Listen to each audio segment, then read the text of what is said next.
Welcome back to Duckman Cycles VW Garage. I'm your host, the Duckman.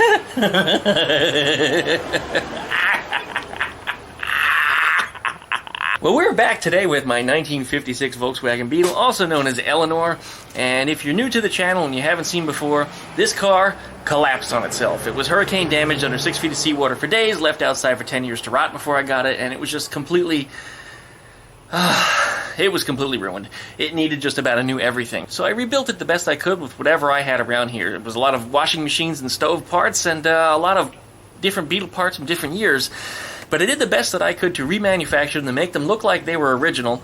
But since I knew the car wasn't going to be original and it was never going to be straight, we did a custom roof chop.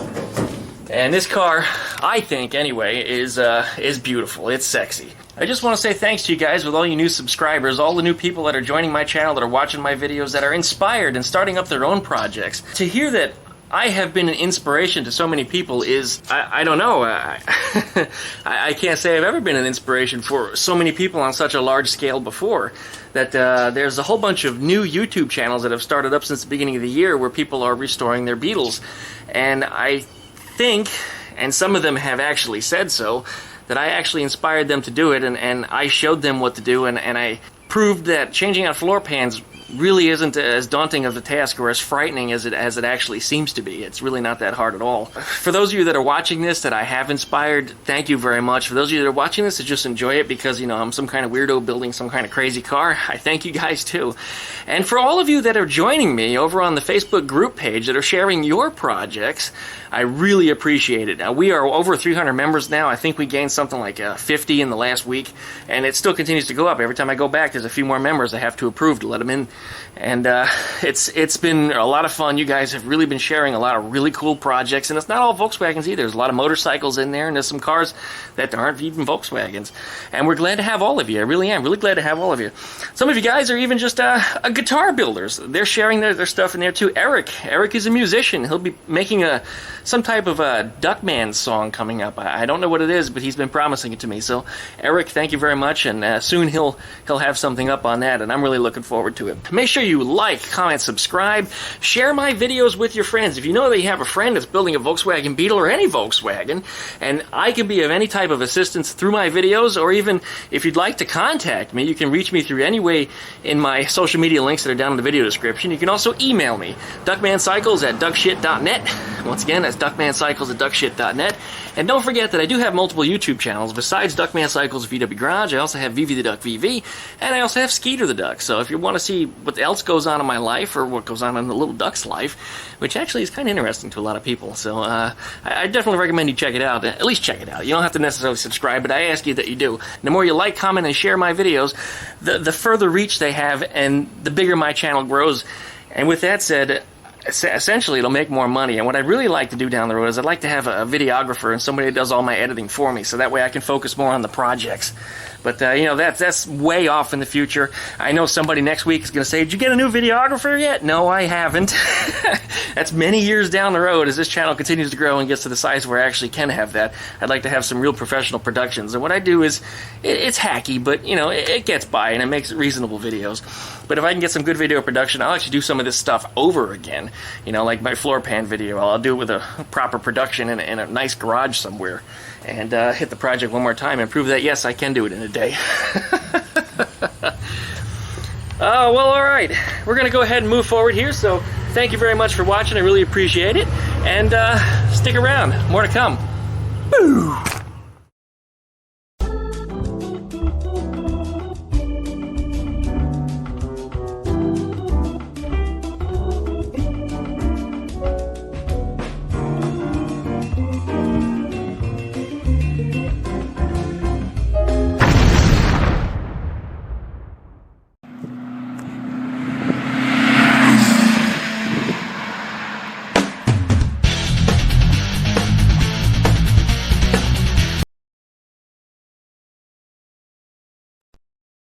So what we've been working on here is the floor pan, and at this point it's mostly bolt-on stuff that needs to go on here. Most of the heavy cutting and welding is done. All the paint is on here. I do have to modify the rear sway bar. It was concerns that it was too long because it needs to connect to a drop link that's right here Also, the mounting tab there is 90 degrees the wrong way. It's going parallel to the ground. It needs to go perpendicular up and down.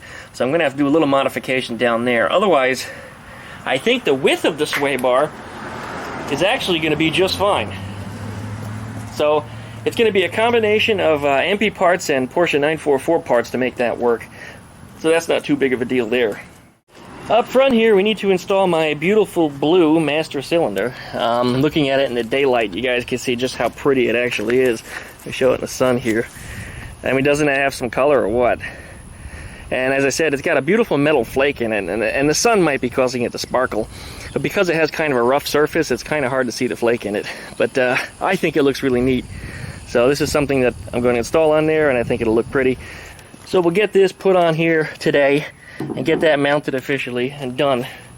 That would be really, really nice.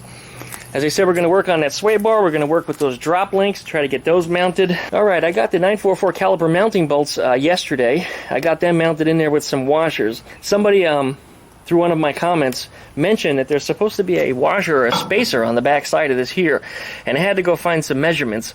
And I discovered that there's a actual Porsche washer that's supposed to go in there, which has a very, very specific measurement on it. And there's something like $15 each. I don't like buying friggin' Porsche parts, I'll tell you what. Finding the used stuff is great.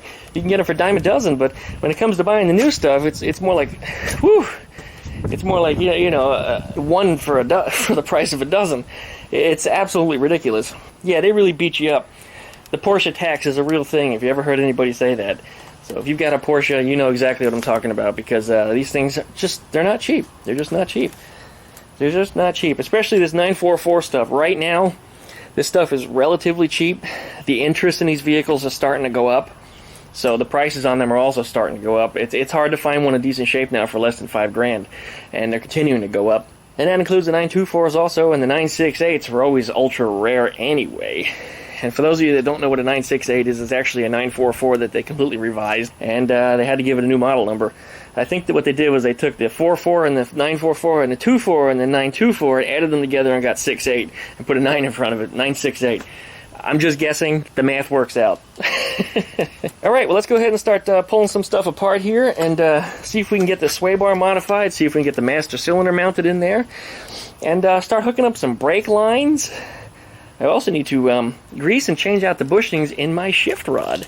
In fact, I don't even know what that shift rod looks like. It's probably a real rusted mess, and I'm going to have to sand the crap out of it because, I'm almost going to guarantee it's a mess. It's been in there for a while. It was sitting out in the weather for a while this pan was outside. So since they don't paint them, I'm pretty sure it's rusty. And based on just what you can see, looking through the tunnel, you can see it's rusty. Actually, it's kind of shiny with just rust freckles on it. Yeah, I think that might clean up just fine.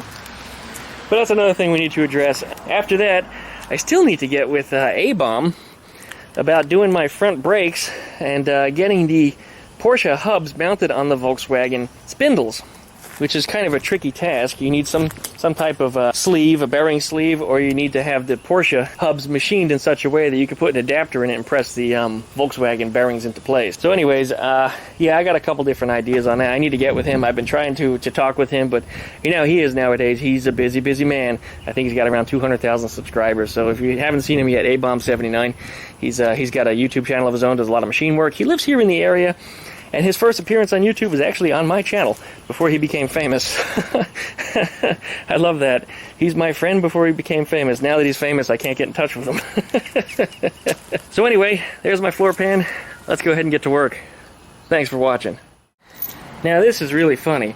As I went to install this drop link on this side over here, and I took out the front mounted trailing arm bolt, which is this, I looked at it and I went, wait a minute. That's my caliper bolt. There's the caliper bolt, brand new one that I bought. I actually used my caliper bolts with a set of nuts to mount the trailing arms on here. That's why I couldn't find the things. So, needless to say, I've got them. And to my surprise, looking everything over here, and there's going to be a lot of controversy on this. I know you guys are going to raise hell about it, but these are grade 8.8. And the equivalent to the standard, this is metric. These are metric grade 8.8 bolts, and yes, these are original brake and suspension bolts used by Volkswagen and Porsche. And this is a replacement, which is also an 8.8. Some people have said online you need to use a 10.9, but no, the OEM did use 8.8s. This is correct. And an 8.8, to explain it compared to the standard terms, a grade 8 is actually higher than this. And a grade 5, which is lower than the 8, is lower than this. So this falls somewhere between the 8 and the 5, but it's a little closer to the 5 than it is to an 8. So if there was going to be like a grade 6.2 in American standards, that would be right about where the 8.8 is. So these are a little bit softer, but these are correct. And I know there's going to be a lot of controversy, and you guys are going to tell me that I'm wrong, but go ahead. Pull some bolts off your Porsche and have a look. You tell me what you find. But if you don't believe me, go ahead and pull some bolts off of your OEM Porsche or Volkswagen and make sure it's all original. If it's a rebuilt car, I don't want to hear it. And you'll probably discover that you're going to find a whole bunch of 8.8s on the rear suspension. And there they are. Okay, I've installed that drop link. You can see it right there. And if you remember correctly from yesterday's video, the drop link has a cam on it. It actually has an eccentric bolt. The center of the bolt is not actually lined up with it. So as you turn it, what happens is it pivots back and forth in position. And this adjustment is actually what allows you to adjust the camber on this wheel. And we should be able to demonstrate that right now. So let's go ahead and go around here and see what it looks like.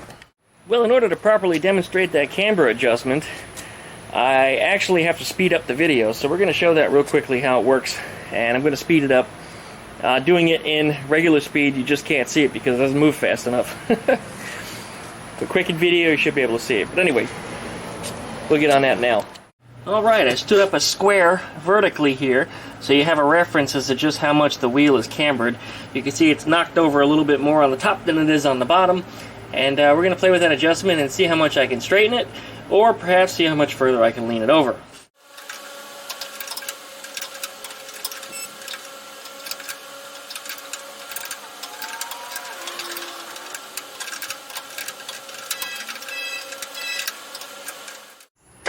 I'm actually making a mistake putting this in here now. I know that it just occurred to me that I have to put in the brake light switches first, because once you've got this in here, it's really difficult to get them up underneath. I also need to appropriately seal around this area. It's really nice to have some type of gasket on it, or even just some silicone, because what happens is the water gets up inside the Napoleon's hat area here and then rots out the corners. And that's not a good thing. And usually it comes in through these holes up here. It also comes in through around these down here, but mostly it tries to get out through those holes. So if we can keep the water out, we can stop it from rusting. But anyway, we're going to put this on here real quick. Now last week, you remember we went ahead and installed the missing barrel that was inside this. It actually sits down inside of the Napoleon's hat area inside of here, and it stops from collapsing when you tighten the bolts down. Now remember I said this is like a two-man operation. You need one guy to push this in and another guy to tighten the bolts. Now because the body's not on the car, there's no wall here, so I can actually do this alone. And there's a few ways you can do this alone. You can actually put the master cylinder up in place and wedge it in there, and I'm actually not going to torque this down properly because it's just for show right now. Actually, you know what? I'm looking at these things. These brake light switches are actually much higher elevated than I expected them to be. I don't think we're going to have a problem. Maybe it was an aftermarket master cylinder I was looking at. It might be why it looked different to me that it was going to be so close. Now I guess this can stay on. Well, you can tell when these barrels are not inside of there, because the Napoleon's hat will actually crush when you tighten these bolts down. But when it is in there, it doesn't crush. It actually torques down properly. There it is. One master cylinder. I'll grab my torque wrench out and torque them later. I don't remember what the spec is. I'm going to have to look it up, but you guys get the idea. I really like the way that blue looks under there. It's a shame nobody's really going to get to appreciate it like I will. Maybe I'll demonstrate at the car show the left front wheel off, so you can see all the brake components, and then you can look up inside of there and see the master cylinder as well. You know, that's a good idea. That's probably how I'll do it. But I just really like the way that turned out. Everything is so shiny. I'm going to have to paint this beam. This is a project for next year. I'm doing something custom up front here, so I'm really not too concerned with what it looks like right now. That will come later. Now that back end is currently lowered a couple inches, and me looking at it, and I don't know if the camera is giving a little bit of a fisheye look, probably because I have a wide angle lens on there, but right now the wheels look like they're perfectly straight up and down with neither positive nor negative camber. They actually look like they are correctly aligned. I have them currently maxed out. This car is only a couple inches lowered in the rear right now. Of course, the lower I go, the more they're going to kick in. But when it's properly lowered to where I want it to be, they should only kick in a little bit. It shouldn't be anything as dramatic as a standard IRS, and certainly not as dramatic as anything that's swing axle. So I'm happy with that. Getting a good look at the sway bar here and how it lines up against the drop link that I just installed, it actually hits it and it conflicts with it in such a way that it's equal on both sides. So this sway bar will not have to be shortened at all, not from side to side anyway, but lengthwise I do have to shorten it because the loop to bolt it in is way over here somewhere. So I actually have to cut out about 2 inches from it and take the little mounting loop, which is currently parallel to the ground going this way, and turn it 90 degrees so that way it's vertical and perpendicular to the ground, so that way it'll bolt right into the side of that drop link. So what I'll do is I'll cut it back somewhere about here, knock about 2 inches out of it, bolt it together, line it up with the bar, and then go ahead and start welding it all back together. This is a very, very low stress area. Yes, this is spring steel. Because it's such a low stress area, I'm not worried about it being brittle or breaking. Most of the stress is actually going to be around in the corners here where the bar actually takes that twisting force. Up here it doesn't really receive any of that. It's just a push-pull motion. But all that twisting happens way back over here, so we're going to try to keep the welds away from that.